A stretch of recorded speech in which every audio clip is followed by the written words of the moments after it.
Hello everybody, welcome to our channel law and knowledge. वैसे तो आप सब लोगों को पता ही होगा, हमारे चैनल पे एमपी अकोमोडेशन कंट्रोल एक्ट 1966 की लेक्चर सीरीज चली रही है, तो आज हम उसी को कंटिन्यू करने वाले हैं। तो उससे पहले मैं आप सब लोगों से एक रिक्वेस्ट करना चाहूंगी कि अगर आप लोगों ने हमारे चैनल को लाइक और सब्सक्राइब नहीं करा है तो वो जल्दी से कर लीजिए।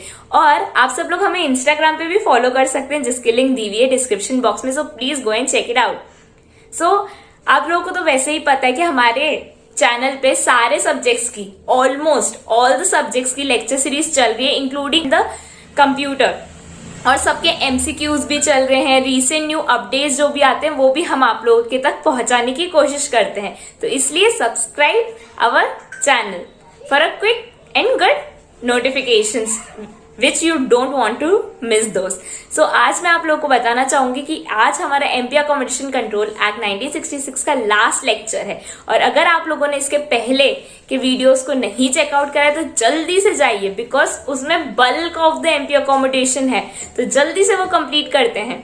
और आज last video, so let us start today's video with the chapter 7 which is the last chapter. Chapter 7 consists of miscellaneous provisions which continues from 45 to 51. So let us start today's chapter with section 45.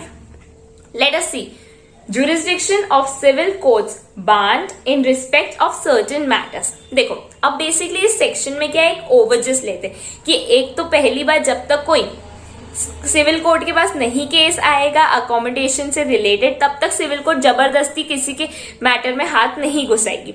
हाँ, लेकिन civil court आ सकती है जब specially कुछ 2-3 matters के ऊपर case हो, जैसे रेंट किसको पे करना है और इस अकोमोडेशन का टाइटल किसके पास है, ऐसे कोई बहुत ज्यादा इंपॉर्टेंट मैटर्स होंगे ना, तब सिविल कोर्ट खुद आ सकती है इन केसेस में। अदरवाइज जब तक कोई आगे से नहीं आती कोई एप्लीकेशन सिविल कोर्ट के पास, even in the standard rent, civil court खुद से आगे होके नहीं एंटर करेगी अनलेस एंड अनटिल उसके पास कोई एप्लीकेशन ना आती हो। बस यही है इस सेक्शन में। लेकिन late us read in the statement manner.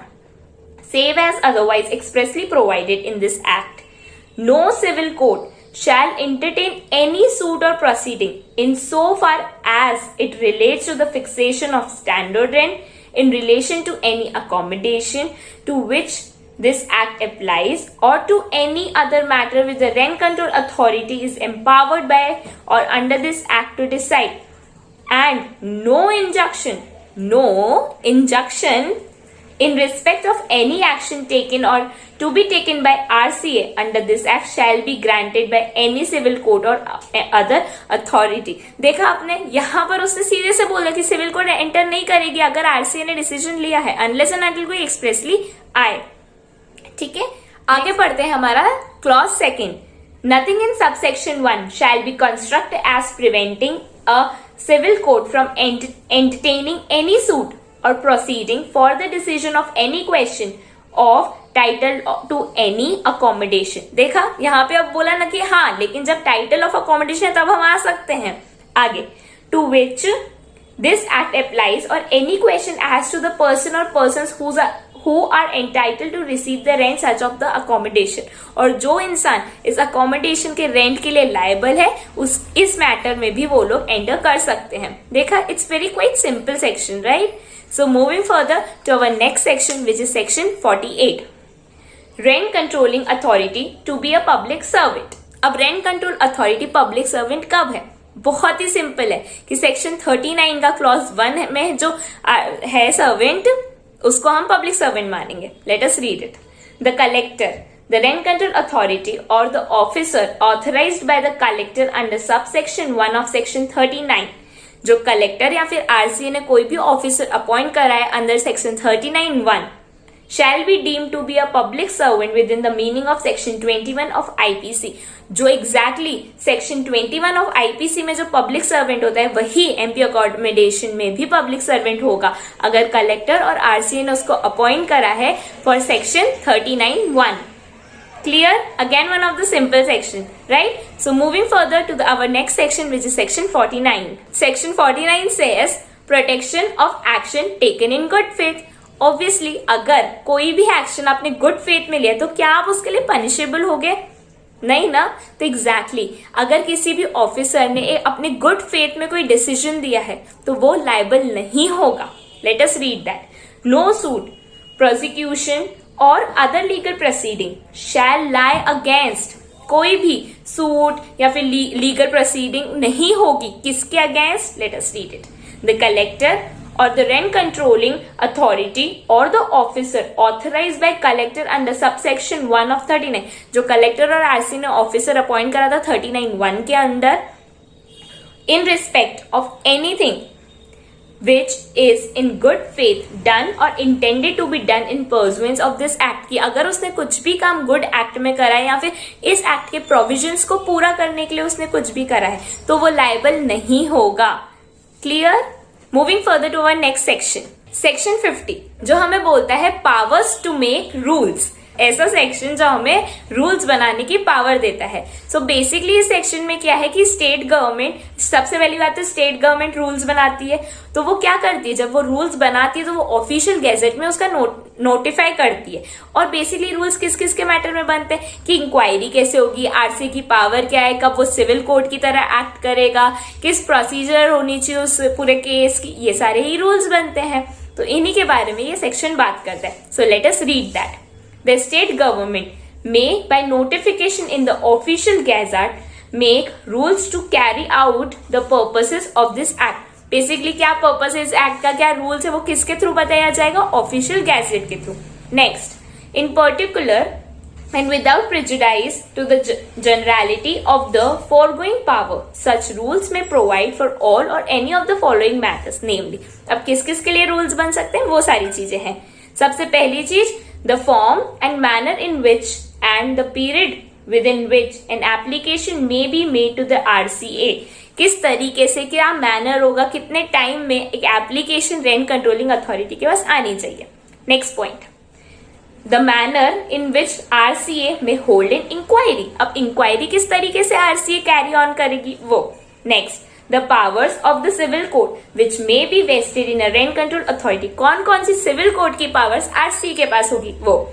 Next, the manner of service of notice under this act, किस हिसाब से नोटिस जारी होगा, नोटिस जारी होगा इस एक्ट के अंदर, ठीक है। Next, any other matter which has been done or may be prescribe, कोई भी और तरीके, कोई भी और जिस भी चीज की जरूरत होगी उस हिसाब के रूल्स बनाए जाएंगे, ठीक है। All the rules made under this section shall be laid on the table of the assembly, जब असेंबली होती है, जब रूल्स डिसाइड होते हैं, एक्ट्स बनते हैं, तो उस टाइम जो असेंबली होती है उसमें ये सारे रूल्स भी लेड डाउन होते हैं और बताए जाते हैं कि इन पर ये रूल्स बनाने हैं, ठीक है, और डिस्कस होते हैं और फिर फाइनली हमारे रूल्स बनते हैं। नेक्स्ट और हमारा आखिरी सेक्शन आता है saving clause, saving and repeal clause.